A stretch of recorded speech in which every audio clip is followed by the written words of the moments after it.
All right, so we should be live now and ready to go. So as I said, today is just going to be more of a theoretical lesson covering some aspect that we did not cover from social and economical impact of ICT, specifically under computer network. All right, so that's more of a theoretical aspect we're going to try and have a conversation around today.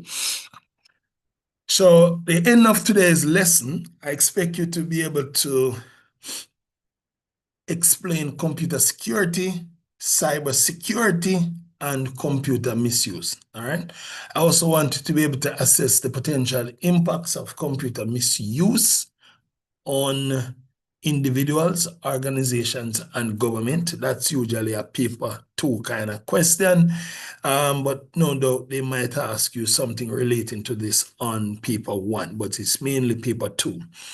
You should also be able to describe suitable countermeasures to reduce and manage cyber risk. So that's our goal for today's activity. All right. Now, right. Adam, can you check if we're live on YouTube? Just so, because I'm getting some message that some person is not able to join because they don't have data. Are we live on YouTube? Just double check for me. Make sure that we are live and persons can catch up.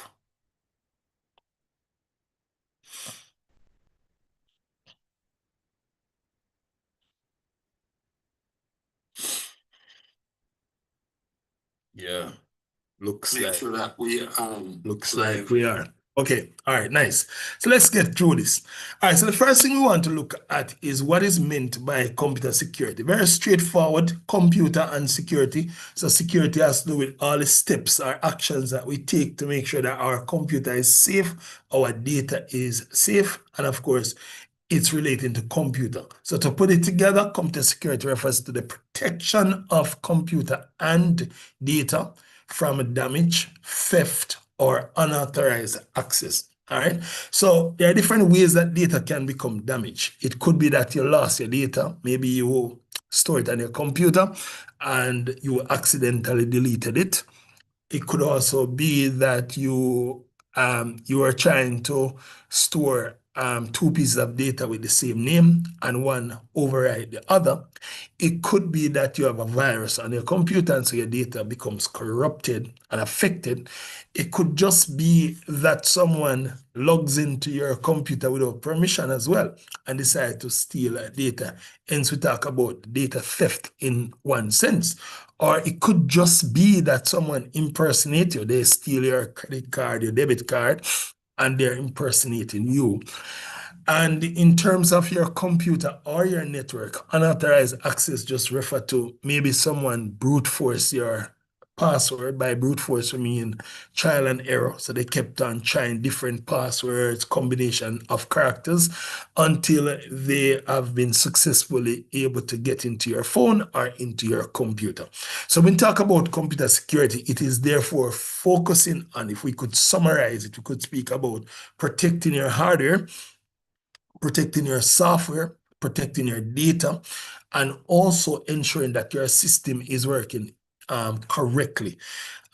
Because again, viruses and other malwares can affect your system and prevent it from working efficiently. And so computer security covers all of that. Now, cybersecurity is slightly different. So we have computer security that is local to the data, the software, the hardware.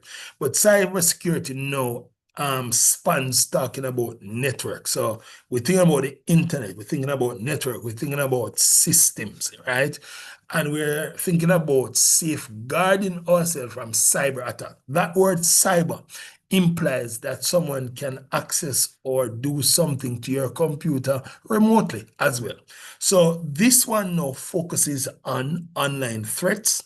All right. So it could be that someone is stealing your data. It could be that someone is intercepting your data. It also speak about certain internet-based attacks. So that could be denial of service. It could be hacking. Also speak about protecting digital communication and also preventing hacking and data breaches. So we're going to look at that in greater details today as we are going through these topics. Um,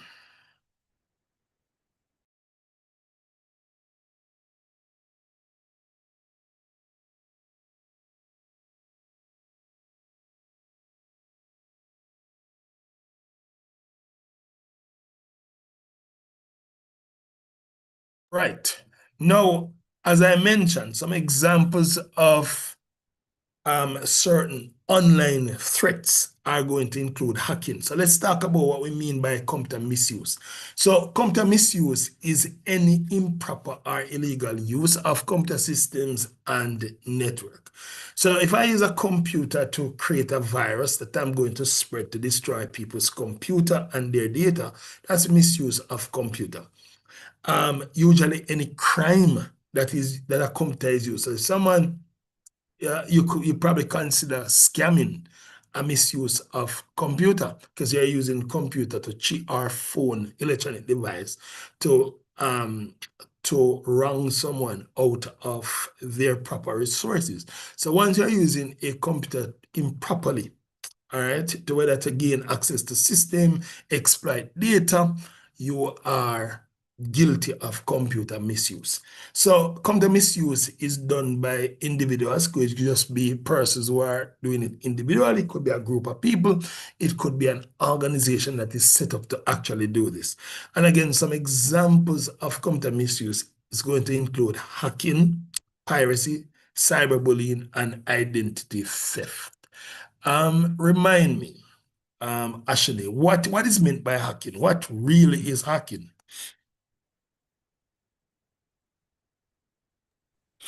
Hacking is when you,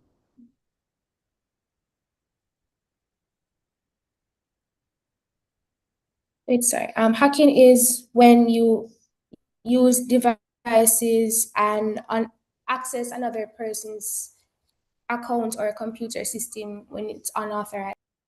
Yeah, definitely. So gaining access to a network or to a computer without permission. So we call it unauthorized access. Nice. Good. Adam, what is meant by piracy? We talk about piracy. What are we talking about?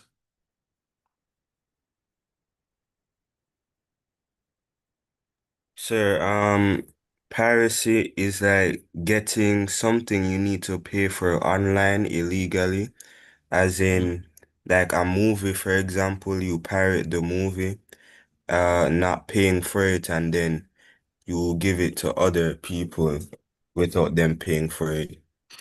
AKA stealing. Yes, All sir. right. So you are accessing someone's intellectual property without their permission. All right. And as you rightfully say, people can use it wrongfully. A long time ago, before I understood what piracy was, I was in high school. And at the time, um, flash drive, not, no, no, 3.5 floppy disk was a thing, and CD was just coming in, right? And so there are a lot of persons who wanted to go and watch the latest movies, but they couldn't afford to go to the cinema or the theater back in those times. So what a group of us used to do before we knew it was wrong was we would go into some, whether it's some illegal websites or so, we'd download a movie and we'd burn it to CDs and we would actually sell those CDs. I don't know if you guys remember back in the days when people used to actually just sell a bunch of CD in white paper, all right? So yeah, I was one of those early persons who would probably venture into that, and we saw it as a way of making income. And of course, we never thought that anything was wrong about it, or we didn't consider it also illegal. But that was piracy. That's someone's intellectual property. Why is it wrong? Persons sat down for days, for hours in studio. They had to they pay the cameraman, pay the video man, pay all these persons. So they're expecting to rightfully get an income. And we who didn't do any of those was gaining a decent income from it. And so persons were no longer going to theaters, are actually paying the high fees to access the movies anyways. And so that is an example of piracy, as you mentioned. It could also be trying to gain a software through backdoor deal. I would also argue that back in the days as well, when you used to purchase software, before software was about subscription, back in the days, you could buy Microsoft Office and you just own that software for a lifetime.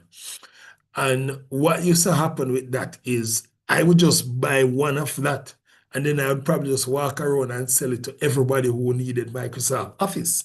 So what that did would have cheated people, the actual company, Microsoft, out of actually benefiting from Microsoft Office, so to speak, right? I would make money from those kind of thing, right? So, and perhaps that is why now these companies no longer do sales, but they do subscriptions, which is a way of ensuring that they're the ones who are actually profiting from their work. Okay. Yes, let's talk about cyberbullying. Malik, what is meant by cyberbullying? Bullying someone online, Okay, what does bullying look like? How do I know that I am bullying someone? like you make your create me comment on someone's video, TikTok video, tell them say if what or something. Yeah. So essentially, you're harassing somebody. You're doing something to them that they don't enjoy. It's not enjoyable. It's not consensual. It's not something that they find meaningful. All right. So you're harassing them. And definitely that is considered cyberbullying. Good. All right, cool. Identity theft. Ashane, what do we know about identity theft? What is that? It's when you act as another person. How would that work? Tell me, give me an example in real life, what that look like. Like, suppose you have an Instagram account and that person puts up a picture of you and say that that's them.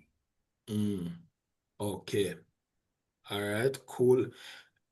I wish it was that simple, but that's a simple aspect of it. Some years ago, when I was we just left high school, we had one of our friends, one of those girls with a call a nice, good Christian girl. You know me I talk about, not a girl who got mixed up in anything much or negative around town. So when we left school, guys like myself was looking to go off to work and then go off to school, like college or university, that much. She decided that she found love and she was going to get married fresh out of high school. So before the wedding, they normally have this thing called what do you call it? Bridal shower, something like that. Something like, yeah, bridal shower. So she and her friends gathered together. Them time Facebook just become a thing. Before that, you have people that go up on some of that thing. What the thing the name? I ask my wife, no remember. Message something and thing. Yeah, but Facebook just became common. And so she went to the beach with her friends. And obviously, you got beach, people take all sort of different picture. And so when you go to beach, people are really well covered the beach, because beach them there, they might enjoy themselves. So she took those pictures. She didn't have Facebook, but her friends actually had Facebook account. And so they posted the pictures innocently, like many persons who have done, just post your picture online because you want people to know, say you go to beach and you had a very good time. And it so happened that some unscrupulous fellow took down her picture and then put it up on a certain site. You know what I talk about. One of them site there. Yeah. Put her picture on it and created an account as if it's her and posted her picture. That long and short of it resulted in her, the relationship ending and she actually get married. And then usually in Jamaica, if back in them days, if you get caught in a certain thing as, something immoral, it becomes difficult for you to get into maybe becoming a teacher or so. So years after she wanted to go after university, and that was one of the things that they found about her and decided that they were going to deny her application in that sense. So that's an example of identity theft and how much it can actually affect you. Let's talk about another way how you might be guilty of slightly identity theft / identity fraud. Adam, have you ever used your mom's credit card? No, sir. They never use it yet. Mommy never gear and go use it. Not even her debit card. No, sir. But like your mommy, she good. What about you, Ashane? Never use mommy card yet? Or daddy?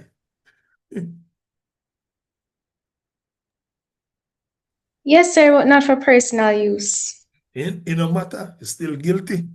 Can't go to jail.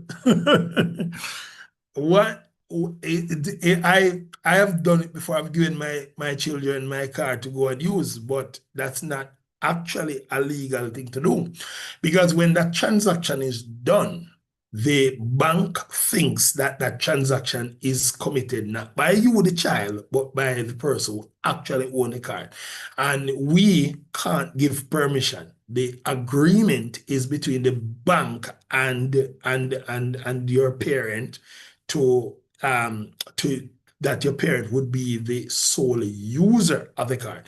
Now, if your parents wanted you to have a copy of a card for themselves, the proper thing for them to have actually done is to go to the bank and take out a card with your name on it, even if they're adding you to their account, which means you now have your name written on there. And when you use it, the bank knows that you are the actual user. To prove this, right, if you were to call the bank and request some information and them ask you who you be, and you tell them that you're Ashani, you think they would give you any information about the account?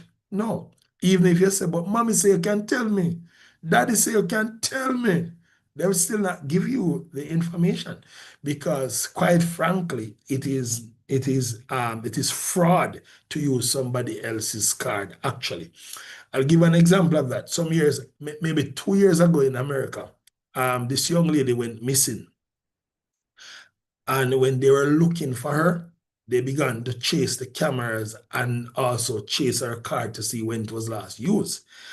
And they found out that that some money was withdrawn from her account, and the investigators went to check the cameras, and they realized that was her spouse that was actually doing the withdrawal, and he was locked up for bank fraud, right? So just to point that out there. So these are also examples. We know we do them, but they are not necessarily ethical, moral, or legal. Okay, cool. So let's now look at cybersecurity, computer security, in terms of the management of it, because not only must we know what these crimes are, we must know how to manage them. So we talk about management. It is about identifying the risk and reducing them. All right. So identifying the potential risk and reducing them. So for example, if we wanted to send a message from my computer to your computer, Adam, it is possible that someone could intercept, a good hacker could intercept that, right? So maybe you cannot stop a person altogether from intercepting your message, but you can do something that reduce or minimize them, the chances of them accessing the actual data that you're sending. So that is where we come up with something called encryption.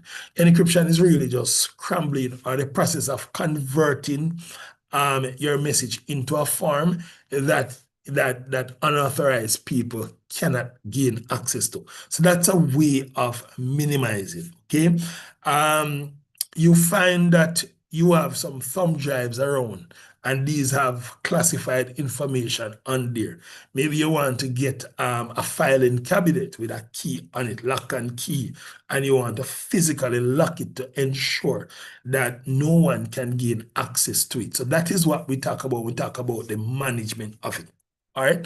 So some elements I wanted to point out too when it comes on to risk management, because your exam requires you to know what are the different risks that are out there and what can we do to fix these risks.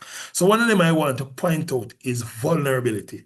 And when we talk about vulnerability, we're talking about a weakness in a system that can be exploited. So we know that Ashani likes to make password, but she makes them very simple. She just write password as an example, PASSWOR. That's a very simple password that can be broken. That's a weakness, right? So maybe what the school, if it's a school account, what they'll do is mandate it that you have to make it no less than 8 characters. You have to use a mixture of uppercase, lowercase, numbers, and special characters. By virtue of that, it is not that the persons are being difficult. It is that they are ensuring, they are forcing you to make sure that you're using a strong password. And you will realize that for any online account that you're creating, that they have some rules that you have to follow when creating passwords. So you can't just get up and just do something because it's easy to remember, because something that is easy to remember is also easy for someone else to access. All right. So what are some weaknesses in a computer system or network? Weak password, as I mentioned. Sometimes it's also outdated software. All right, these are weaknesses. What can we do? In the case of the software, we need to make sure that we have the latest, the most up-to-date version. And that is why from time to time on your iPhone or Android, whatever you have, you'll get a message that says you need to update your whether it's iOS or your Android, whatever that's there, you need to update that software. Now, sometimes we take these things for granted and we don't actually do the upgrade. It's important that we do, because sometimes it is a weakness that is identified in the system and they're using the software method of fixing that issue. I'll give an example. I think it was in 2017. You guys can search this up and get some more information about it. I'll just type it in chat. I think it's called WannaCry. Can search it up. WannaCry ransomware. All right. Let me make you search it up and tell me what it is. Let me give you a chance to talk to me back. Search up the WannaCry ransomware. Tell me what it was. And explain to me how it was spread and what was the impact. So go ahead and search it up. In fact, I'll let two of you do that. So Ashani and Adam, you can look on that WannaCry. Malik, I want you to look for the I love you virus. I think this one was in around 2000 or 99, somewhere there. So look for the I love you virus and tell me what it was and what was the Sir, impact. I can Yep. read it from what he's showing me, or just summarize it. Yeah, man, you can read and you can summarize, you can tell me what you understand from it. All right. Mhm.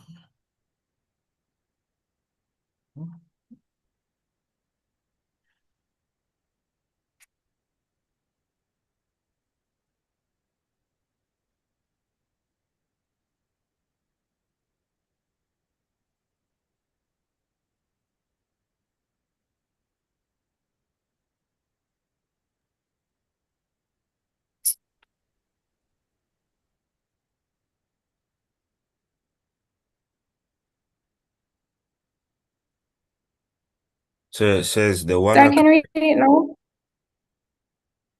Yeah, all right. Go ahead, Adam, and then we come to Ashani. Yeah, go ahead. So it says the WannaCry ransomware attack was a worldwide cyber attack in May 2017 by the WannaCry ransomware crypto worm, which targeted computers running the Microsoft Windows operating system by encrypting data and demanding ransom payments in the form of Bitcoin cryptocurrency. It was propagated using Eternal Blue, an exploit developed by the United States National Security Agency (NSA). For Microsoft Windows system, Eternal Blue was stolen and leaked by a group called the Shadow Brokers (TSB).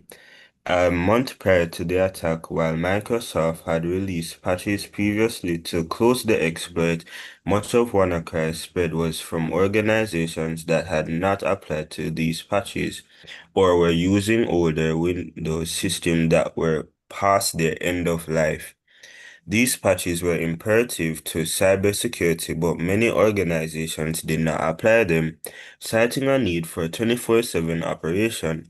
The risk of formerly working applications breaking because of the changes, lack of personnel or time to install them, or other reasons.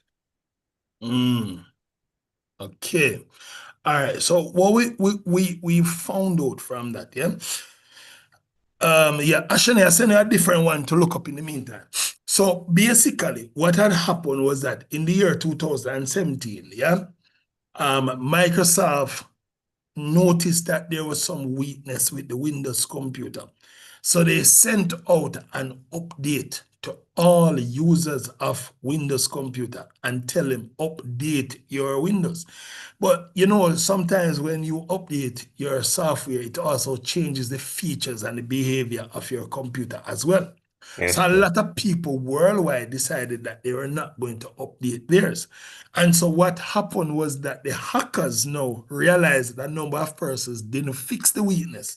And so they created the ransomware. Now, ransomware is a type of virus. It is like a virus, right? It's a type of malicious software, really, that what it does, it encrypts your data and demand that you pay or you send a certain amount of money before they release your account.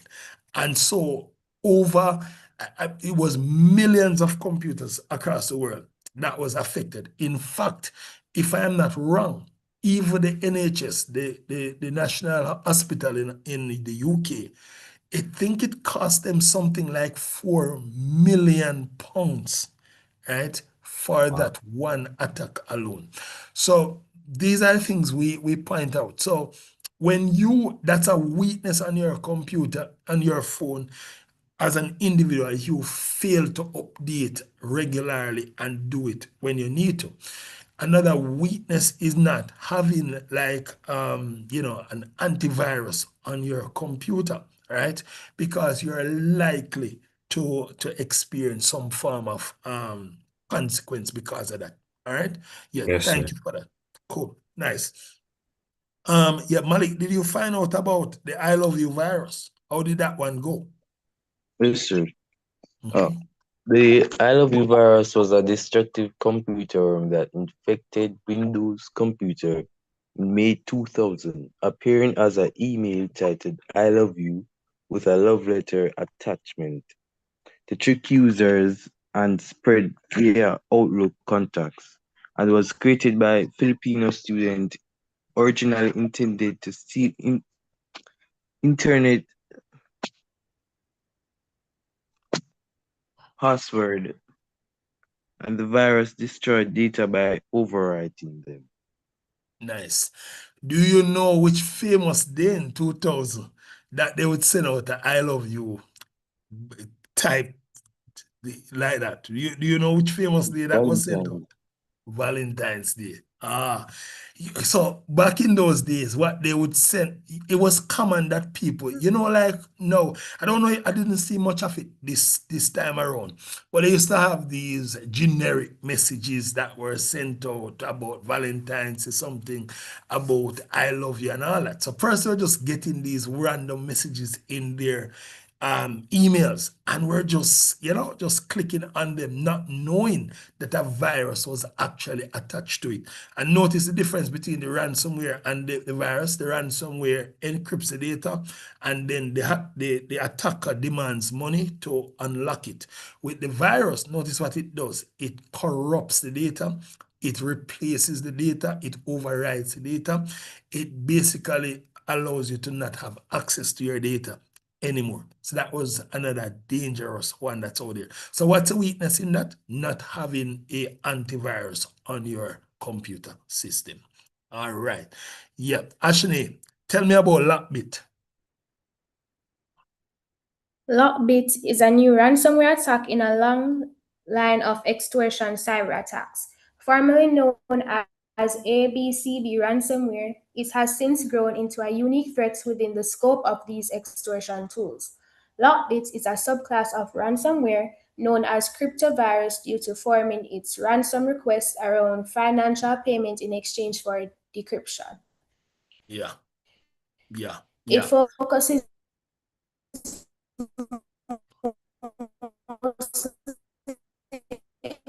on enterprises and government organizations rather than began in September 2009. Notable past targets include organizations in the United States,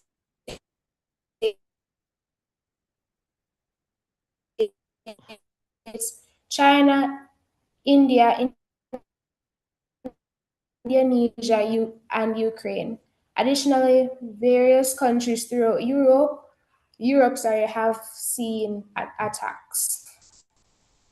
Yeah. And if you notice, this one is notorious. It actually, this one was created like around 2019. So this is not even as old as the one in 2000, 2017. And people are literally making viruses. And that is why if you're using online platforms, you have to understand that you are going to be exposed to great dangers. These guys, though, what was different about them than with WannaCry? WannaCry targeted everybody, even poor people. These guys were targeting like big businesses, big hospitals, schools and government, places that they assumed that had money, and the goal was to get as much money as was possible. All right, good, nice. All right, so we also want to we also, so it's not only vulnerability, but there are also threats. And by threat we mean,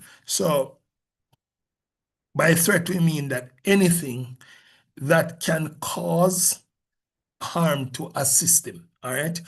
And we saw that with the I love you virus did cause harm to the data on a system. And the same thing we could say for all the others that we spoke about. Some examples of other threats are like hackers.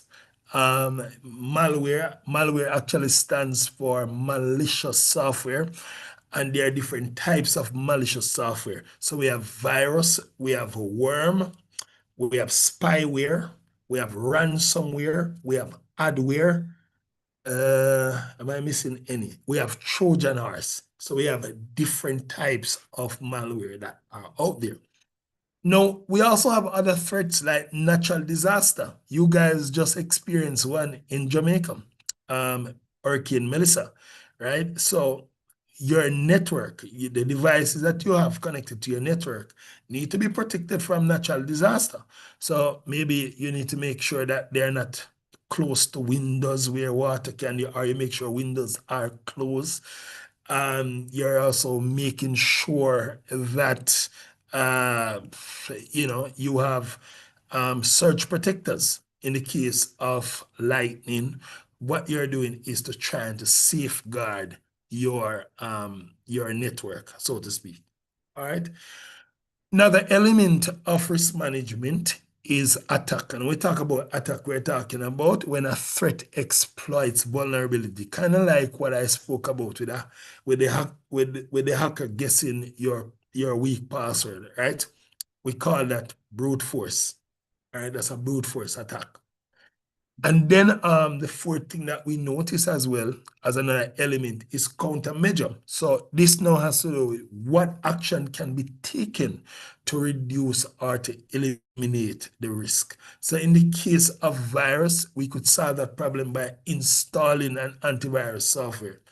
In the case of the WannaCry, all the people had to do was to install their software. So software update in that case. In the case of weak password, use strong password. So for your exam, you need to be able to speak about what the threat is, what the vulnerability is, what the possible attack is, but also be able to say what countermeasure, what can be done to prevent the attack. All right.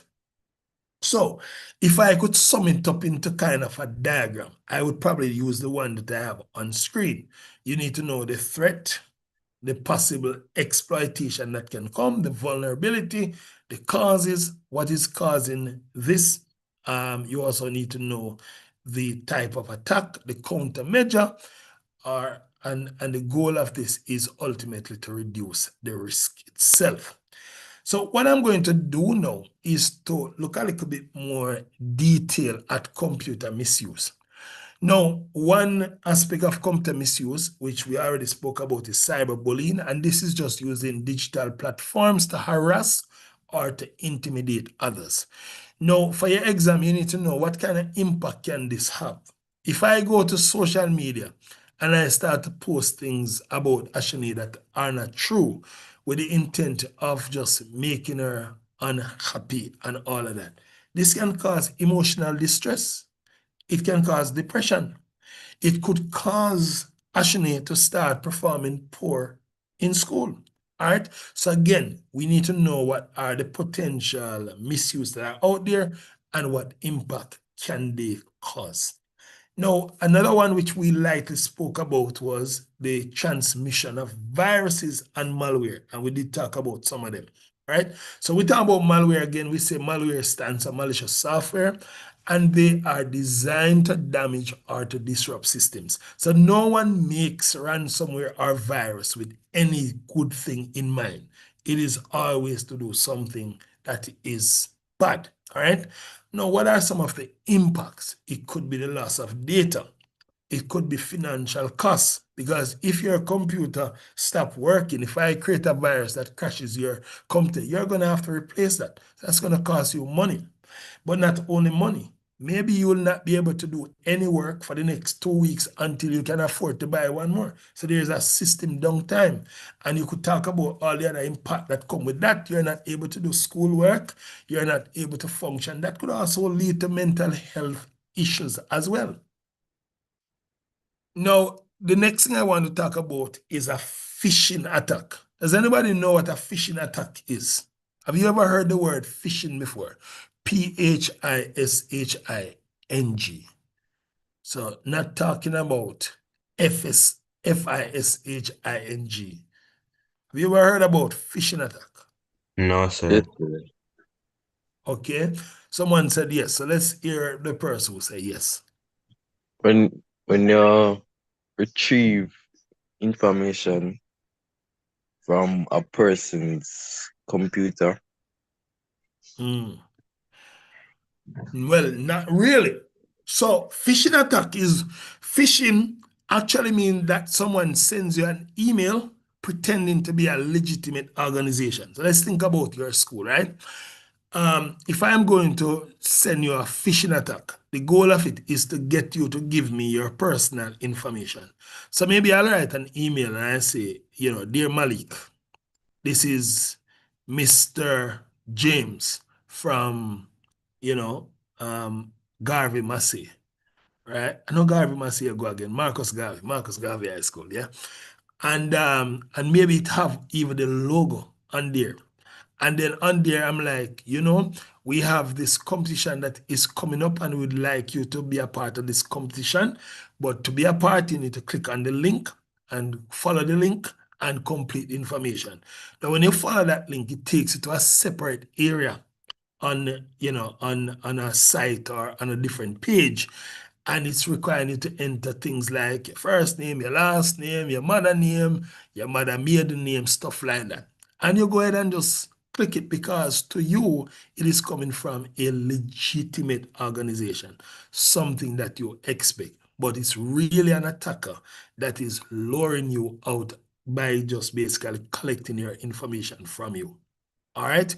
So I got some examples here on screen to kind of give an idea of what that looks like. So here's a phishing attack coming from this place, Santa Clara University. And notice what it says. your net bank facility has been suspended. That is what they say. Now listen what it says. Net bank customer. And now it is saying, we recently upgraded the internet banking system. You will need to confirm your online data to ensure that your online service is always available for your use. Please confirm your details exactly as it was previously on the internet by clicking the link below. And you're going to click on this because it look legitimate, especially if you did go Santa Clara University. It looks legitimate. It looks real. But it's rarely someone who is just trying to steal your data, but pretending that they are a legitimate company or individual. All right. So we could sum it up by saying it is fraudulent messages that are designed to trick users into giving personal information. What kind of impact can this have? Obviously, identity theft, because we get enough information and the person can pretend to be you. So for example, if they ask you for your date of birth, they ask you for your full name, your address, your mother maiden name. Usually when you have a bank account, those are the exact questions that the bank is going to ask to verify who you are. So when you call the bank and the bank asks you, what is your full name? You tell them. What is your mother's maiden name? You tell them. What is your date of birth? You tell them. You know, what is your bank account number? You tell them. These guys just did that because when they call the bank pretending to be you, they will have all of the information they need in order to pass the verification test. Okay, so this could result in you losing money because let's say you're trying to do a transfer because the bank think it is you, the bank is going to honor your request, and the next thing you know is that you don't have any money. So in recent times, we heard a lot of people in Jamaica saying they don't trust NCB because they keep losing their money. But a lot of them don't know is that a lot of them have actually been victims of phishing and smishing. They think it is a legitimate message from the bank when somebody is only creatively sending them an email or a text message and they are not reading, they just see the NCB logo probably and think that that's from NCB. And the next thing you know, they give away information that they should not do. And we know the consequence. You lose your money. All right. Cool. Now, there's also, now you don't need to really know this one for the exam, but there's also smishing, right? And smishing is the same thing. It's just that it is SMS or text message, all right? Same thing. It's just that they send it through a text message this time. And same thing, have a link in it and you follow it and give away your information. All right, cool. Any question? None? All right. Okay, cool. We spoke earlier about identity theft, and I will say again, this is stealing personal information to commit fraud. All right, that's identity theft. Another one is denial of service. Now, denial of service, yeah, is where the attacker, see I got an image down here, is basically using some form of bot. Anybody know what a bot is? Bot? Yes, sir. All right, what's a bot?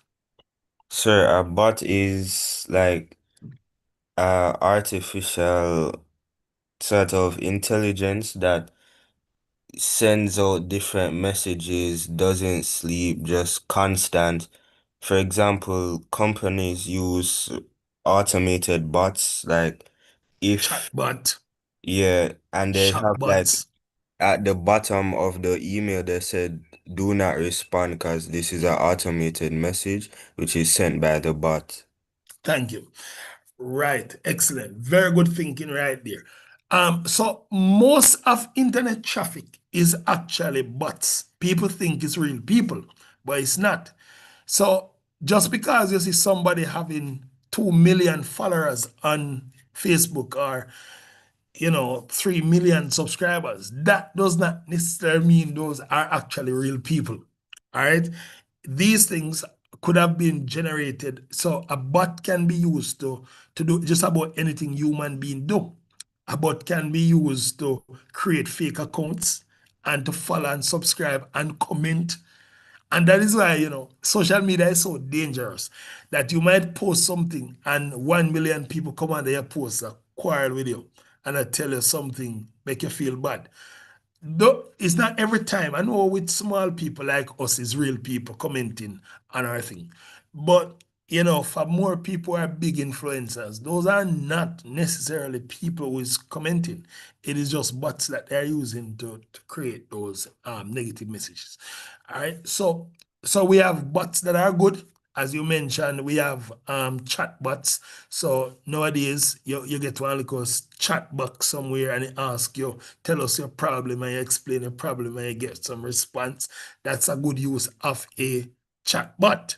But there's also bad bots that are online that are used for bad reasons. So in this case, what they do is to use a bot to create a number of fake accounts, and then they try to send, let's say it's a website, right? They try to make multiple requests to the website until the website actually fail, right? So there's so many people so many accounts that is addressing the same little website that the website become overwhelmed and begin to fail. Think about it like having a door, yeah?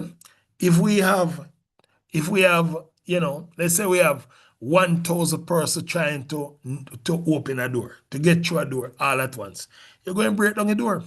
The door just going to fail. So the door is created to stand and to withstand a few people. But if you start to have more persons trying to get through that door, it is going to fall down. So the same thing with a website or a web server, for example. If multiple requests begin to be made to it in a short period of time, it is going to become overwhelmed and it is going to fail. So you have hackers who want a system to fail. It could be that you don't like NCB, right? And you want NCB not to make any money for a certain day. And so what you're doing is you're going to use your bot to make multiple requests, whether it's multiple login or multiple search requests from NCB website, and the system can't handle all of it. So guess what? It's going to fail. What's the implication? The implication is that persons who don't want to log on and to make online transaction will not be able to do it because the system has failed and the system is not working. So it can have a negative consequence on the organization. All right. So in essence, denial of service attack is overloading a system to make it unavailable to the users. You want to keep making this request until it literally fails. Okay. Cool. Now, we spoke about piracy earlier, so I just wanted to make a bit more specific. So there's also software and there's music piracy. So if you use somebody's music without their permission, it's piracy. If you take someone's software without permission, it is piracy. So it is illegally copying or distributing of copyrighted materials. All right, that is why you notice nowadays if you're a content creator and you use somebody's song in whether it's your live stream or whatever, you get a copyright strike, right? Because what they're saying is we did not give you permission to do this and you're actually stealing. Okay, cool. Another one, the school one, another one we need to look at is industrial espionage. Now, industrial espionage is basically spying and stealing confidential information. Let's use an example. So let's say Flow and Digicel, yeah? They are the two main competitors in Jamaica when it comes on to telecommunication. So let's say Flow is coming up with this great plan for March that they want to use to get more customers, and they're planning a lot of deals and stuff like that. So if Digicel should use some spooky way, whether they want to attach some cameras, some sound system, audio system, so that they can spy and listen to the conversations that are happening in flow company, so that they can say, oh, we're going to steal that idea and we're going to implement the same idea, but we're going to do better. Right? So that is an example of industrial espionage. It's basically spying and stealing confidential business information. And you're using technology to do this. So it could be you're using a spyware to do it. A spyware is simply a malware that is attached to someone's computer or phone without their knowledge, with the goal of capturing their information or capturing what they are doing, certain activities. All right? Cool. All right, some other types of computer misuse that are out there is, as we said, copyright infringement, and this is the unauthorized use, copying, distribution, sharing of copyrighted material. This can include software, music, movies, books, without the permission of the owner. So if you bought somebody's book and you decide to photocopy a certain percentage of that book, and then whether you're giving it to people or you're selling it, that is illegal. All right, you're breaking the copyright law. Okay, another example here is downloading or sharing paid software or music illegally. Okay, we spoke about data theft already, so I'll just talk about financial abuse as well. Now, when we talk about financial abuse in the context of IT, we're saying it is the illegal or dishonest use of computer systems to steal, manipulate, or misuse money or financial information. And again, example of this is online banking fraud or manipulating digital payment records. Here we spoke about piracy, so let's now talk about privacy. All right, so as an individual, we are all entitled to certain amount of privacy. You should know who is going to have your data and what they're going to use your data for. Okay, any violation to this using technology is a violation of privacy. So the unauthorized access, collection, use, or sharing of a person's personal information without their consent. Some examples of this is posting someone's private photo online without their permission. So just because, and people do this in Jamaica, we don't even realize that we're wrong. They're out in maybe you're out in the town and you're taking a nice, lovely picture, and you end up capturing Malik in the background and you post it. Malik can actually feel like you have violated him. In fact, he could actually tell you to delete that data. He could tell you to delete the picture because he's in it, and you never ask his permission to post him, right? I heard Lisa Anna sharing that she was on an airplane and somebody was just so excited before her, sitting before her, to be on an airplane, and just take out her phone and decide to take selfie. And when she realized that she was in the picture, she told her to delete the picture. She didn't want to be in her picture. And the young lady eventually did, right? Because that's someone's privacy, all right? I sometimes I look even in Jamaica and I see teachers, taking pictures of students and posting that on social media, because it's not enforced in Jamaica doesn't make it legal and right. If you do that maybe in this country called the UK that I now live in, you're going to jail for it, or someone is going to sue you for it. You cannot post someone's picture or data about an individual without their permission. All right, just to point that out. Now, another type of computer misuse is propaganda. All right, and this is what we just call is using digital platforms to spread misleading or biased information in order to influence public opinion or promote a particular political or social agenda. We see it all the while, right there in Jamaica. If someone is from the People's National Party and they want the government to look bad, they will willfully ignore the facts and misrepresent what the government is actually saying and speak about it as if it is facts, post about it as if it is facts, right? When that's not actually what happened. And that is actually called propaganda. It's an immoral, unethical way to use computer or mobile phones, right? So it is spreading false information online to influence election, okay? And then another type of computer misuse, I'm covering all the ones that are on your syllabus. So again, this lesson slide is going to be available to you so you can use to study. It's called electronic eavesdropping, and this one is the unauthorized interception or monitoring of electronic communication, such as emails, phone calls, or messages.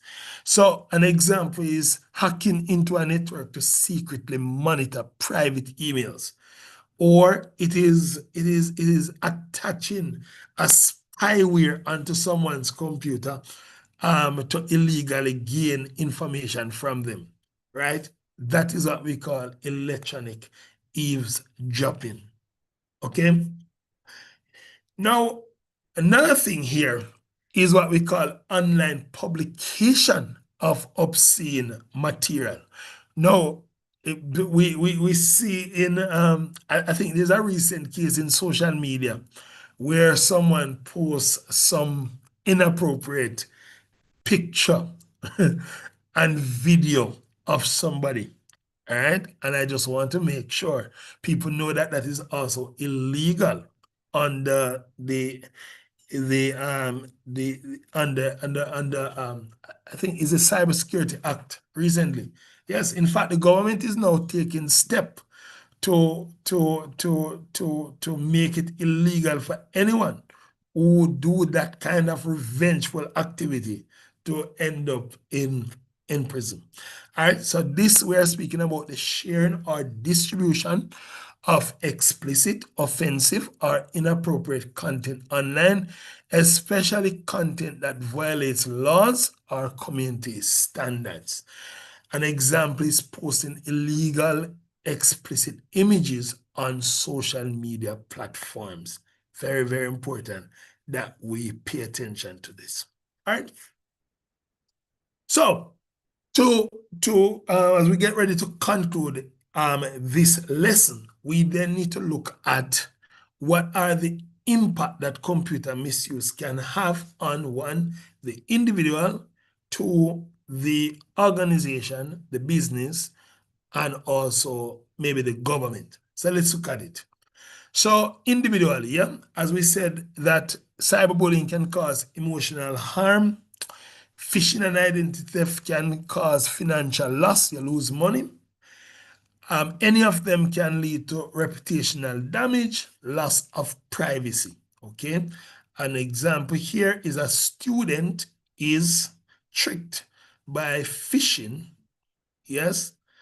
By phishing, loses money from their bank account. Right? So again, in your exam, you should be able to articulate what are the possible impact. Okay, cool. Now, the organization, in terms of an organization, it can be loss of confidential data. It could be financial losses. It could be loss of customer trust. Can you imagine if you have been, if you were going to a certain hospital or doctor for a certain kind of treatment and your information got leaked on social media, you would not trust that doctor anymore, right? So that is where it is loss of customer trust.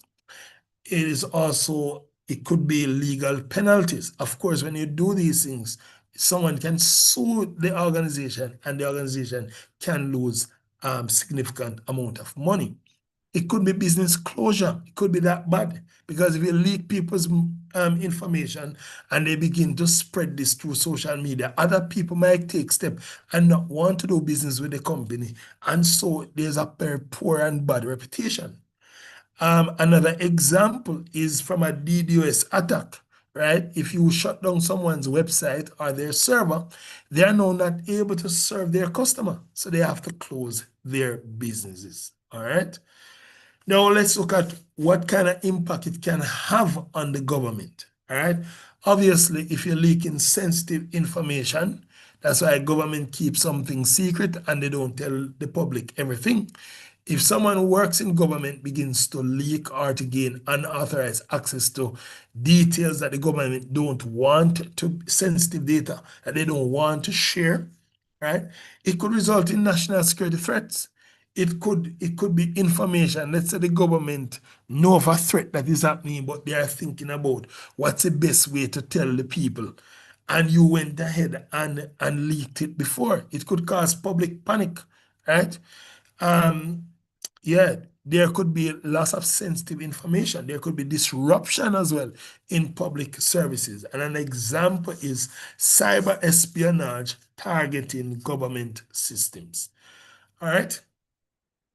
So, what are the countermeasures that we can use to prevent these misuse?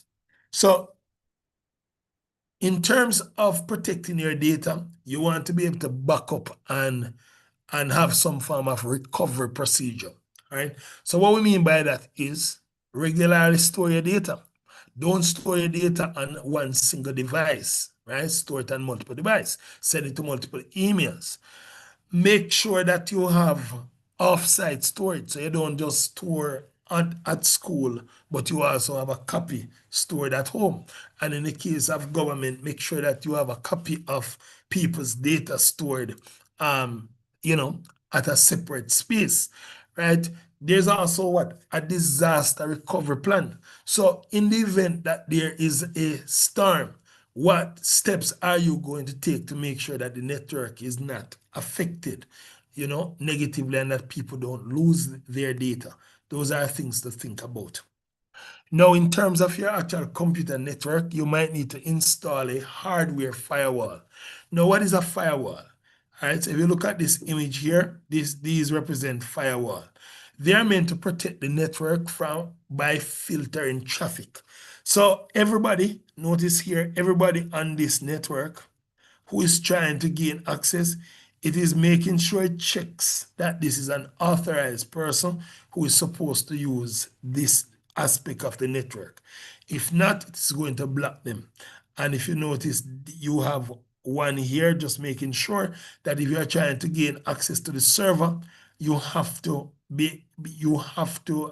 gain clearance from the firewall itself, or else it's going to block you.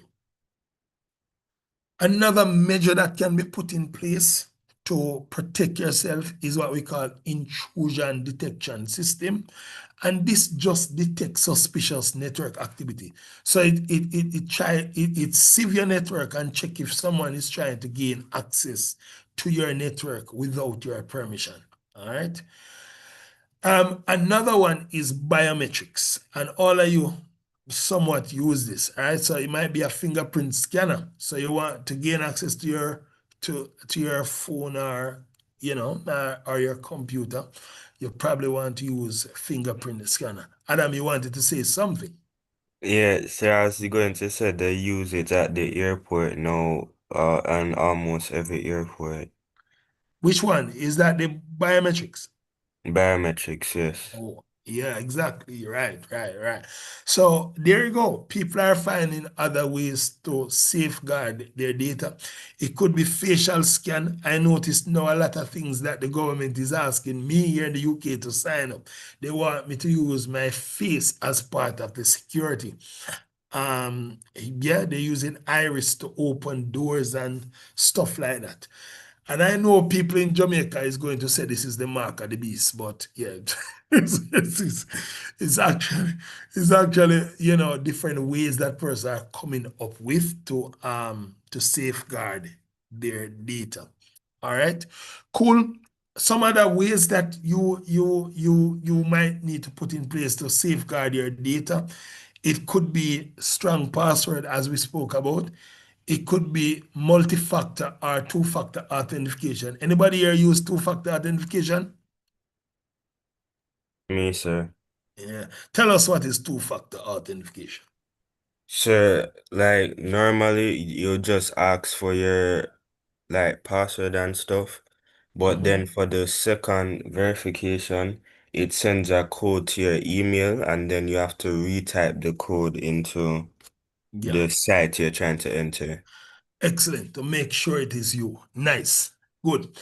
And as I mentioned earlier about encryption of data. So if you notice sometimes, if you look on WhatsApp, you'll see where they say end-to-end encryption. What it means is that when that data is transmitted from your device, it is encrypted, meaning it's scrambled in a form that, and someone who's trying to intercept that data will not be able to read what that data is actually, or read the statements that you're saying, whether that's through voice call or what, okay? And we speak about we spoke earlier about hardware firewall. There's also software firewall that's out there as well. We talk about antivirus software in the case of virus, ransomware, etc. And we talk about other malware detection tools. All of those are available. All right. Some things you can do personally, right, as an individual to make sure that you are safe from a technological perspective is to verify the authenticity of emails. So when you get an email, don't just open it, don't just follow the link.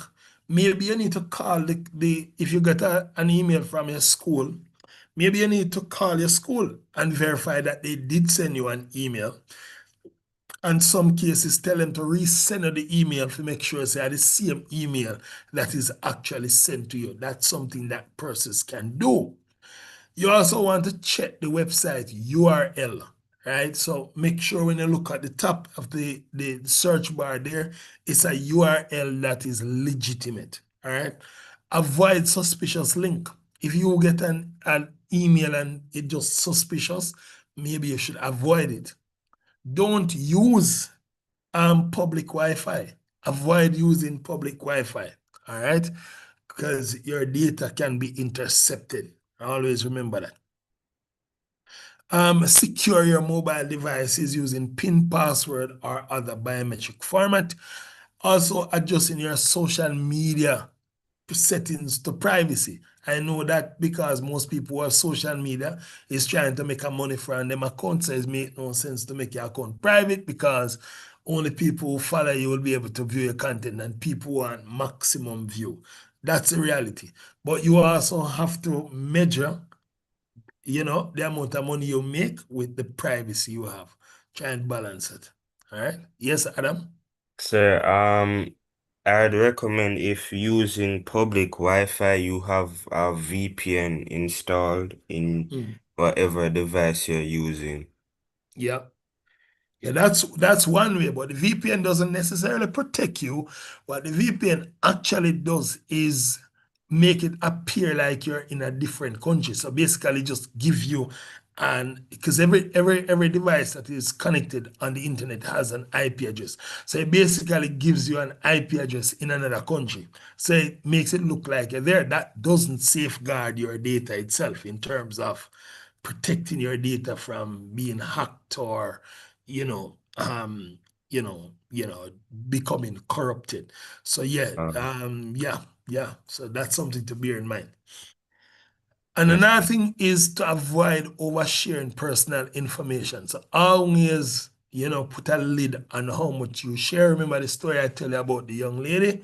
She she basically did nothing wrong. Someone just took her pictures and posted it, and next thing she's on a porn website. Right? So that's not good. So persons have to be very careful of what you share. All right? Cool. So what I want you to do for me, you're going to answer the question on the screen. You can write your answers in the chat. We'll take a look at them. And then after that, we'll do some multiple choice questions. All right. So have a go at answering that question on screen.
All right, so yeah, these are some good answers, mean that you're thinking and applying yourself, and it's always a question that is open-ended, meaning you could get different answers, or different approach to it, but you should be able to justify your answers, and that I have seen from what you have submitted here. All right, so what I'm going to do now, yeah, I'm gonna go through. I'm gonna do a few multiple choice questions, and see where we're standing going forward, and then we'll kind of keep doing some more drills like this as we look to prepare for the upcoming exams.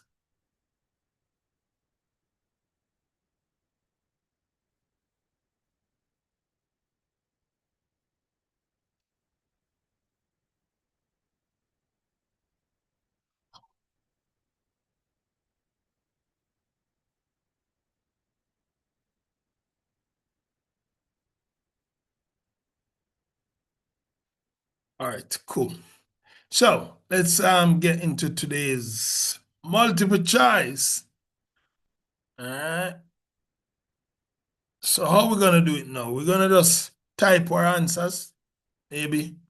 Let's do that. We'll type our answers. Probably best. So I'll show you 4 questions each time, and you'll just write A, B, C, or D, and then we'll go through them.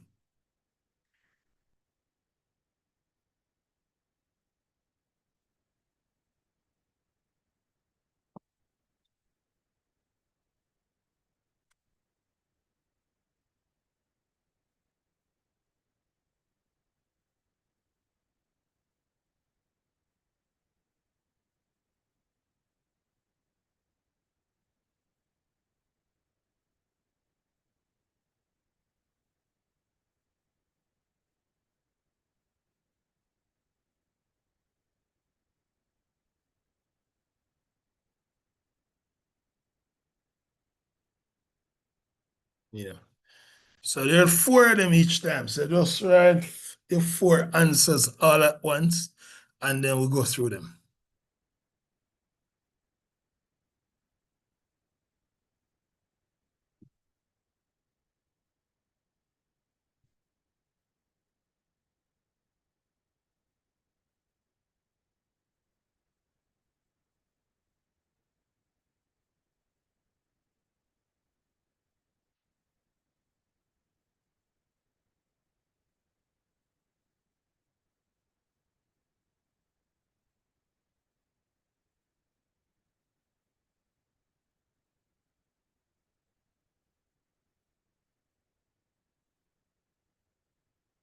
Where are the answers at? Come on, guys. School challenge quiz style. CABB. What about the rest of my class? Come on, guys.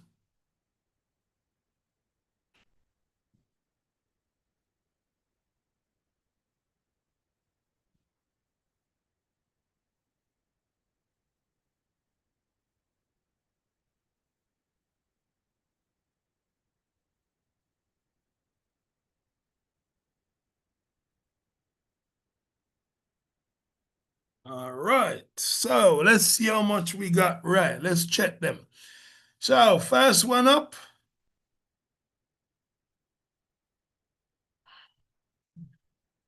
Oh, man. There you go. So the first one is C, output devices.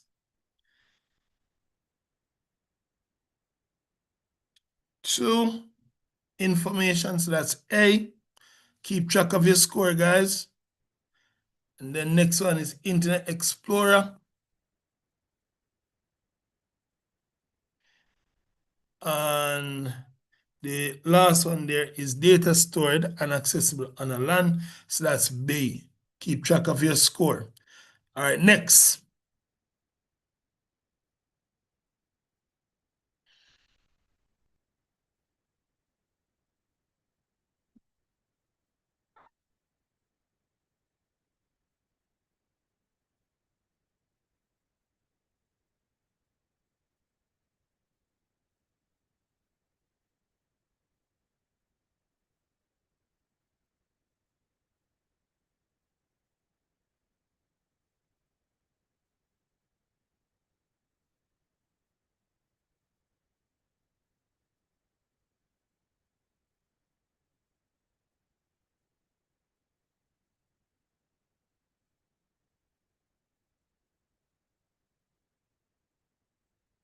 Come on, throw in your answers, throw in your answers. School challenge quiz.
Okay, let's check the answers.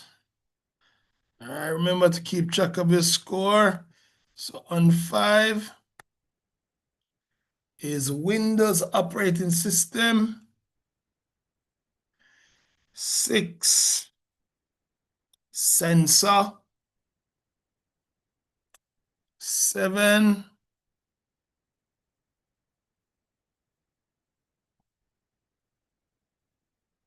is mouse. And 8 is D, command driven. All right, nice.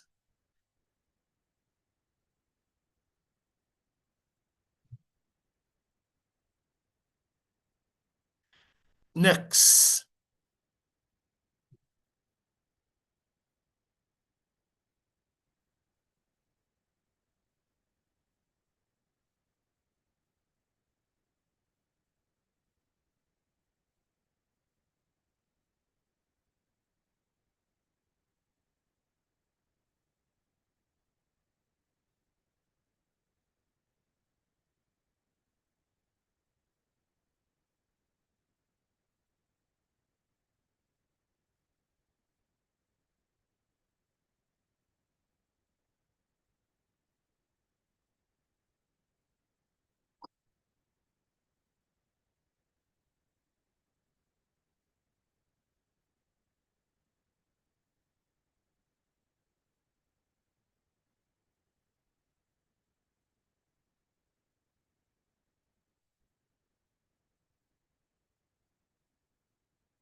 All right.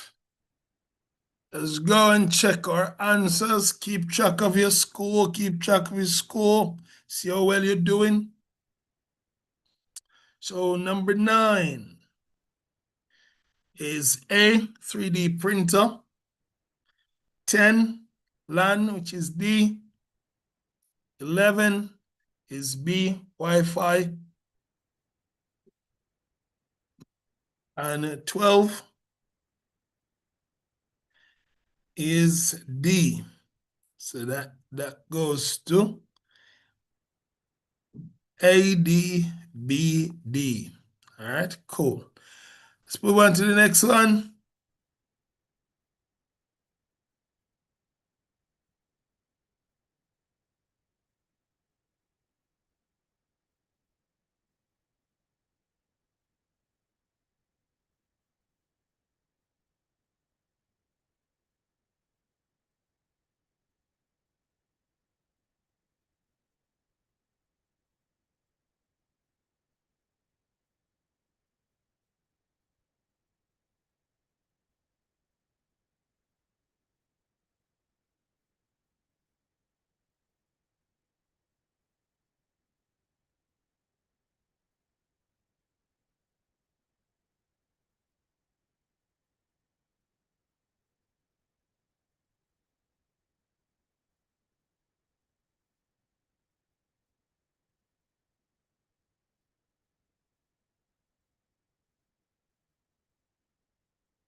Where's everybody?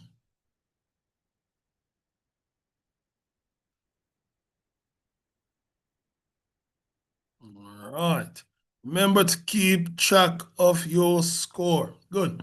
So 13 is D. 14 is C.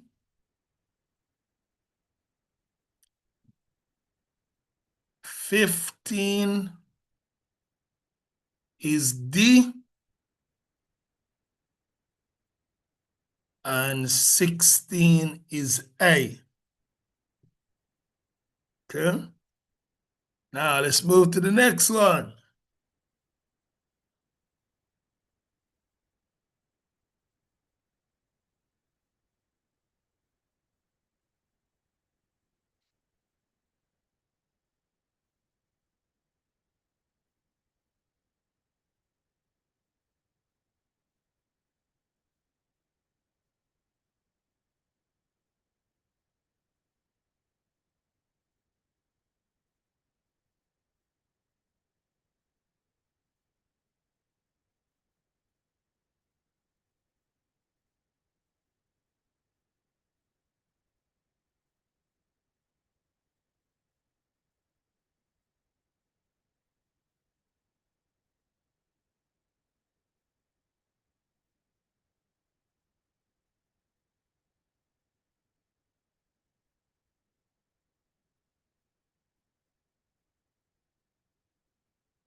Where's everybody?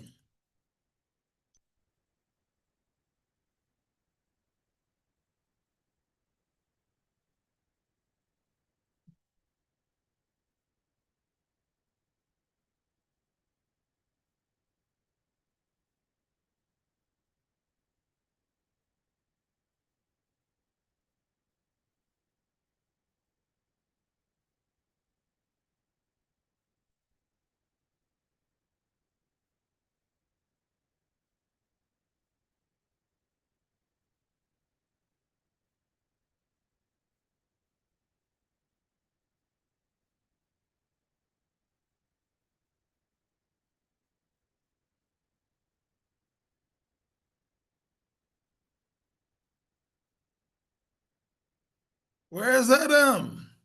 And Ashney? What happened? So we answered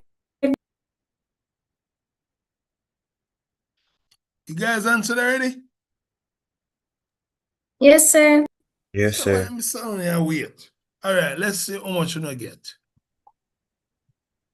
All right, so 17 is B, 18 is D, 19 is D, and 20 is A. All right? Final set, and then tally your score and tell me how much you all get. Final set, tally your score.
Okay.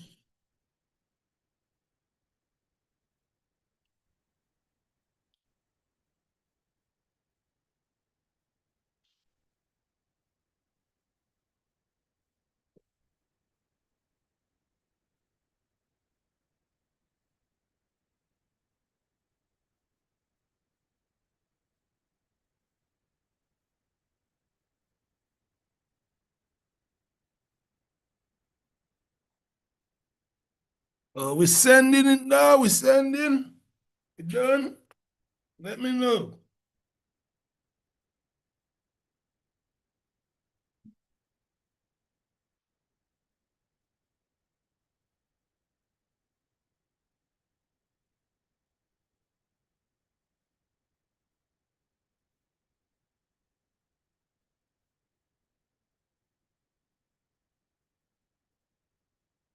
All right, I can see Malik.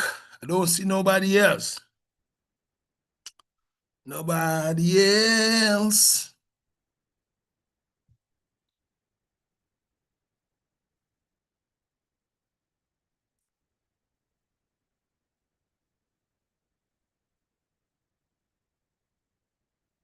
Okay, we can see Adam,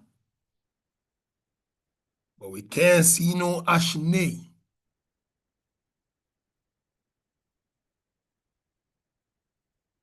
Okay, Ashney is here.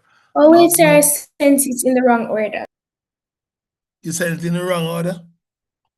All right, fix it before us. Fix it, fix it. Fix it before we move.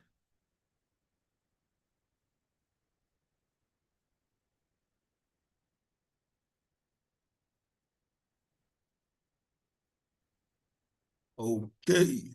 Okay, sir. CD. Okay. Good. Tally up your score out of 24.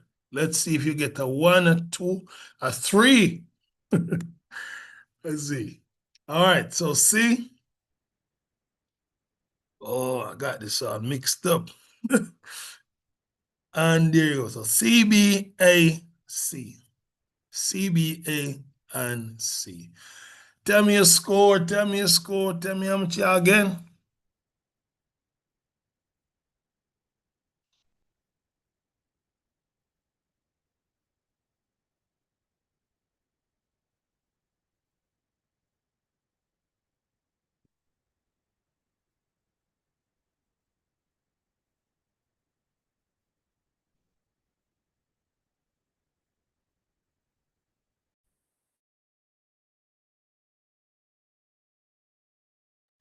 20 out of 24, not bad, not bad.